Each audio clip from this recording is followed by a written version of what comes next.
Hiya and welcome to itsycrafty. Today I'd like to share with you an easy DIY planner pocket.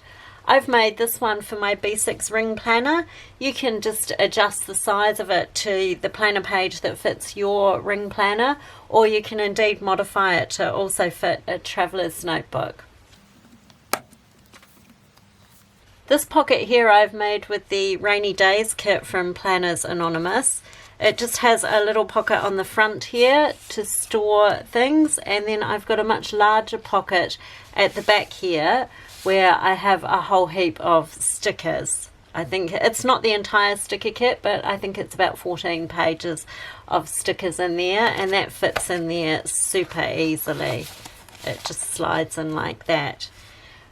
On the reverse side, I haven't put anything at all, but you can also add another pocket to this like I have on the front, or you can just embellish it in any way at all that you like. I'll just show you a bit closer up, so hopefully you can see here the pocket with the things inside it. So this is the pocket here. It's just got a gold foiled raindrop on it.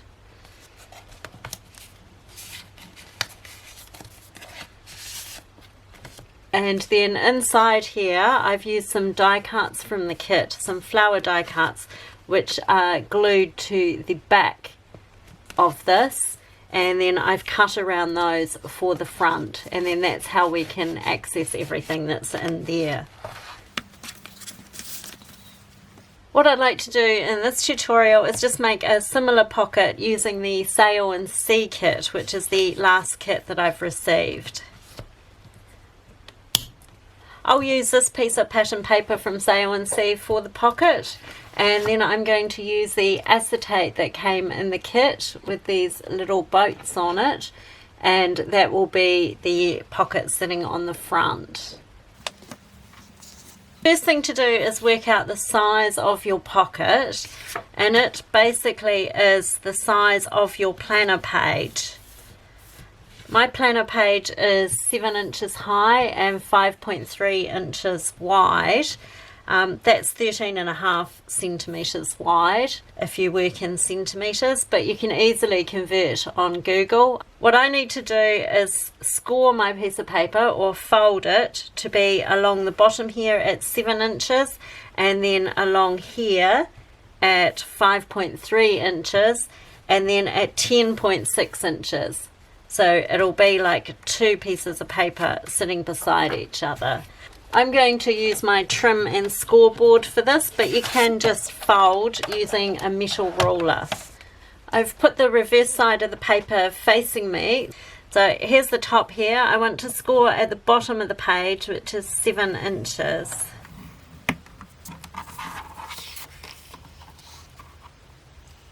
Then what I want to do is score at 5.3 inches.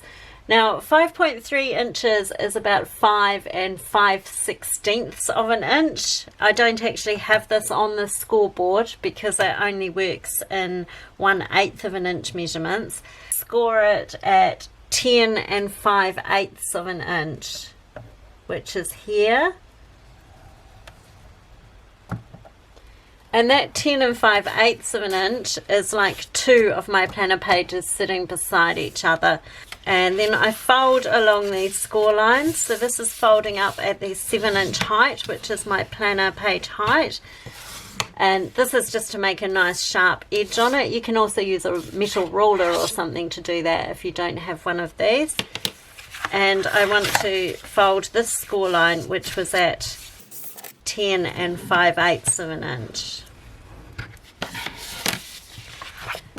Then to get my score line, which is at the 1 page mark, basically just take that with this little bit folded in and fold it in half. So this is now the width of my planner page.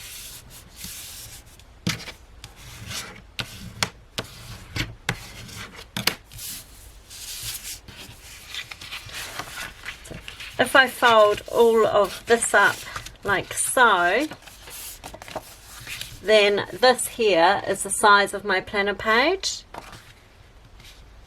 You can see that there.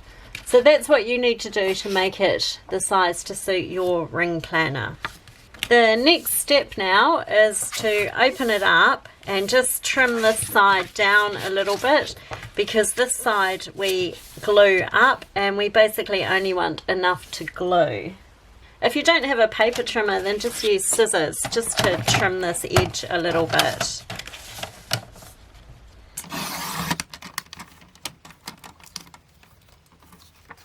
So now we just have this small amount folded up here.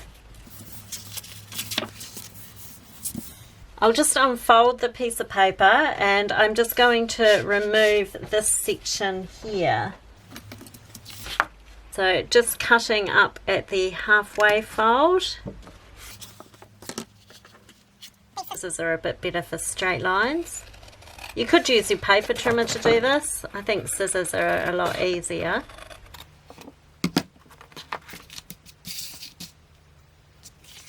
And now what I also do is I just cut that little corner off on a little angle like that.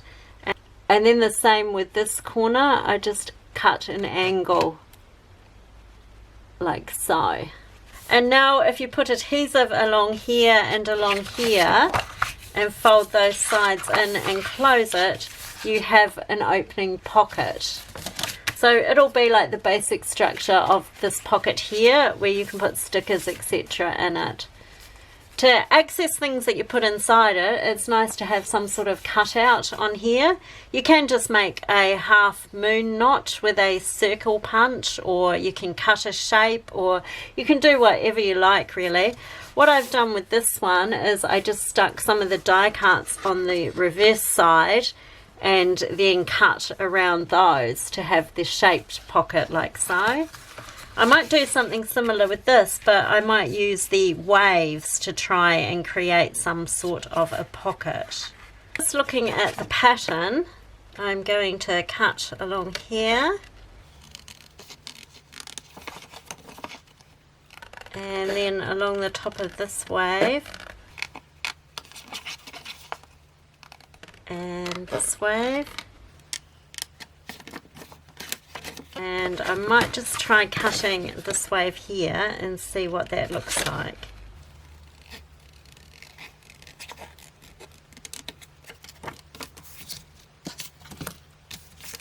So that would create a pocket which you could access from here. And if I just grab my bunch of stickers from Rainy Days, you can see that's as far as they push down. So that's actually quite cute, having some stickers poking out there. These are some of the die cuts that come in the kit, and I think I'll use those to decorate around this cutout. But before I do that, we'll just cut the acetate quickly so you can see how to construct that. It's super simple. As I said, it's an easy DIY.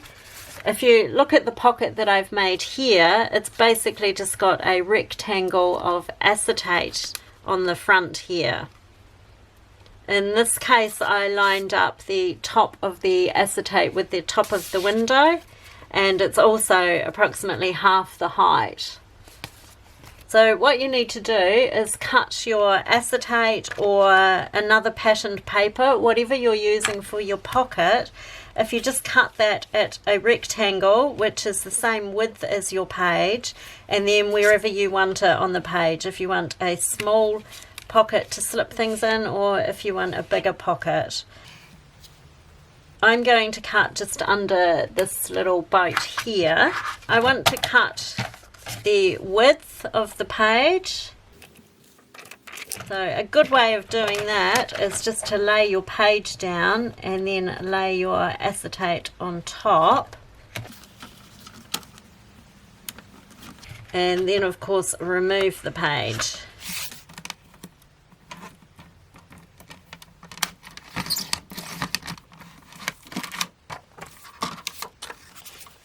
Sometimes you can forget where you're wanting to cut, whether it's this end or that end, so it's always good to check just before you do cut. And I'm going to cut this end here and just have these three little boats bobbing around. So I think I'll just cut under this paper boat.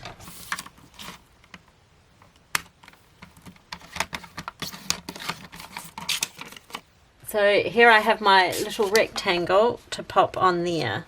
It's a little bit tricky to see the acetate given it's completely see-through, but there is a rectangle sitting here. I use score tape for this process. This is just a double-sided tape, but I absolutely love it. It's never failed for me.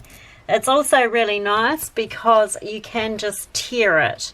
So you can use scissors to cut it to get a nice clean cut, but you can also just rip it with your hands. So it's super handy. And this is the thinnest one, which is 1/8 of an inch.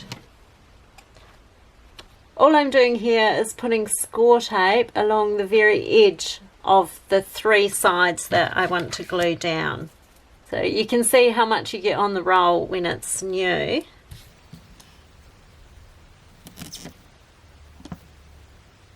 If you don't have score tape, don't panic. Just use some type of adhesive to attach the pocket.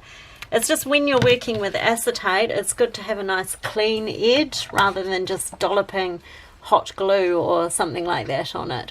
So you can see here I've glued the sides of the pocket, and I'm just going to attach that onto here. So you just peel the other side off, revealing the sticky, and then just try and line that up. I generally start in a corner and hope for the best.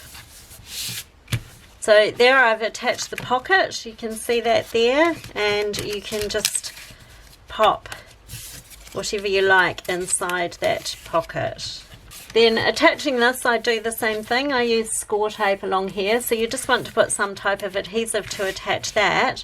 And prior to doing that, you can decorate this area if it's something that you want to do. So I've grabbed some of the die cuts from the kit that I haven't used yet, and I thought I'd just experiment with decorating this area. Okay, this boat's going to be way too big.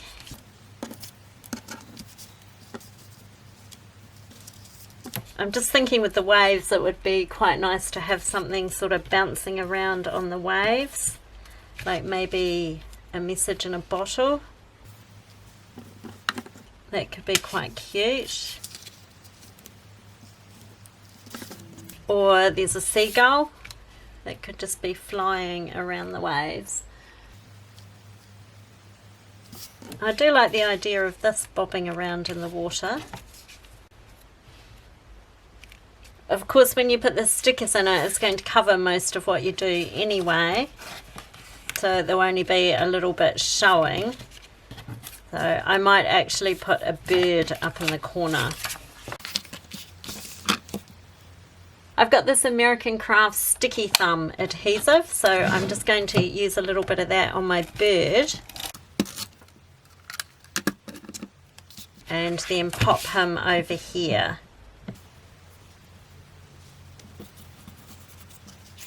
So a very simple decoration. You can make it as simple or as fancy as you like, or not even decorate at all. Totally up to you. So the next thing I need to do is just run some score tape along these 2 edges. And this is 1/4 inch score tape. And just trim these bits off. It might be a little bit wide actually. I don't think I cut quite 1/4 of an inch there, so I'm just going to trim along here.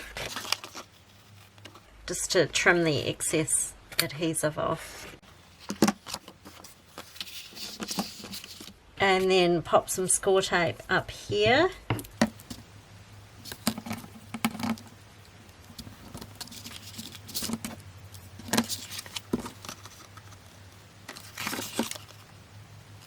You don't need to put these flaps on it if you don't want to. If you want to actually just glue along the edge of this, it would just mean the pocket couldn't open quite as wide as it can by having these tabs. So it's really up to you as well whether you bother with the tab section or whether you just glue directly using the size of your planner page.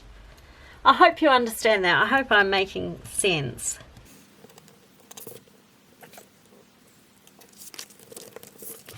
And then basically just fold it down. And then just push the adhesive down.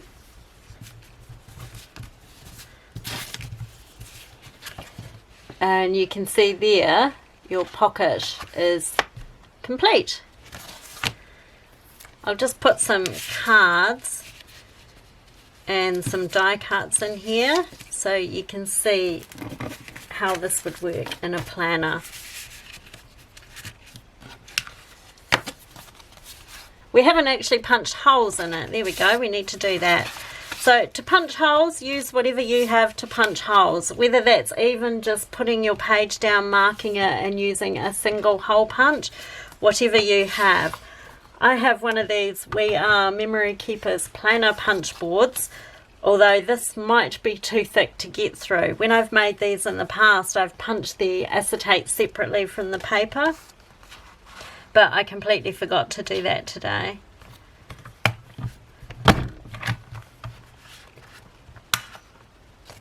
So we'll see if it'll go through here. Hopefully I don't break my punch.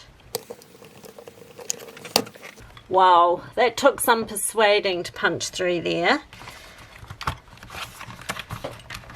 So I wouldn't recommend maybe doing that. I would recommend punching the acetate separately and then punching through the rest of the pocket. But if you do what I did and you force your planner punch, just do this to make it click up and release your page. So there we go, and we'll just pop that in here.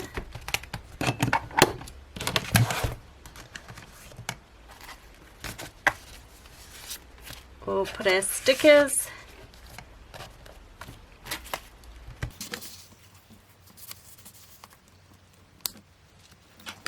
And there you have it, one planner pocket, easy as.